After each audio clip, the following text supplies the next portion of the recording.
Balitang boxing mga lods, Romero rumesbak kay Ryan. 25 seconds lang daw, knockout na ito. Makes it touch gloves, you know, all that stuff, right? We go in, right? Over here in a high guard, right? He over here doing some shoulder roll shit. I just throw a hook, boom, knocked out, hold. Good night. Just like that.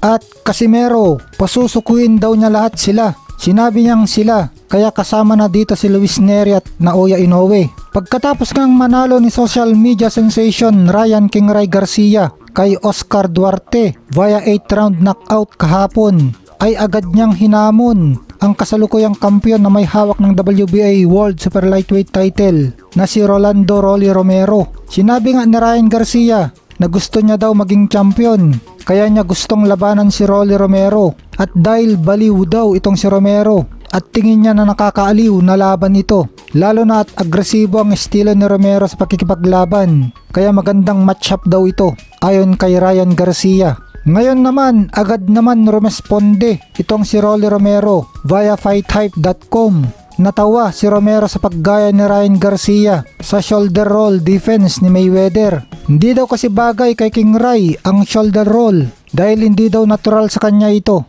Hindi daw niya dati itong ginagawa. Mas maganda daw na itaas na lang ang dalawang kamay ni Ryan para sa depensa niya dahil ito daw ang kinasanayan na niya. Kaya nawewerduhan itong si Rolly Romero dito sa mga itinuturo kay Ryan Garcia ng kanyang bagong trainer na trainer din ni Errol Spence Jr. na si Derrick James. Siniraan na rin ni Romero si Derrick James. Sinira daw nito ang karera ni Errol Spence Jr. Maalalang nabugbog na ng gusto si Spence kay Terence Crawford nung naglaban sila. Dagdag pa ni Rolly Romero na pangit nga ang ginawang shoulder roll ni Ryan. Dahil kapag siya daw ang nakalaban ni Ryan, kapag nag-shoulder roll daw ito, open ang isang side ng mukha nito at knockout daw ang abutin nito sa kanya. 25 seconds lang daw tapos na si Ryan Garcia. Talagang matinding bumanat itong si Romero pagdating sa salitaan. Tingin natin mga lods, mukhang jokes itong si Romero dahil bumagsak nga siya sa matanda na 40 years old na si Ismael Barroso sa laban nila.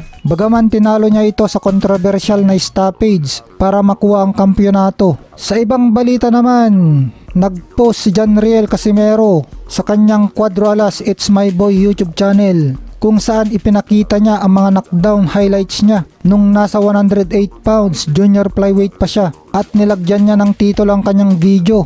Noon nasa 108 o junior flyweight pa ako at kahit anong timbang na papasukin ko sila. Napasuko nga ni Casimero si Rayo Acajo sa second round sa laban nila. Pagkatapos kay Filipo Singitumbua, hindi niya ito napasuko pero pinatumba niya. Pero nakipagbakbakan sa kanya hanggang huli itong matibay na Singitumbua. At itong huling laban ni Casimero na si Yukinori Oguni na isang Hapon, dating champion, natigil ang laban dahil nawasak ang noo nitong sa Oguni. Hindi dahil sa suntok kundi dahil sa headbutt. Sa sinabi ni Casimero na kahit anong timbang na papasukan niya ay pasusukuin niya sila. Kung ganun, lagot ang lahat sa super bantamweight kung sakali. Dahil baka magtre-training na ng gusto si Casimero para maging halimaw na ang stamina niya at pasusukuin niya sina Luis Pantera Nery at Naoya the Monster Inoue at sino man sa super bantamweight division.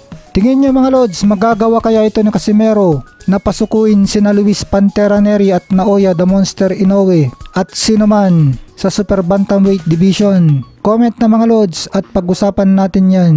Hanggang dito na lang at salamat sa inyong panonood.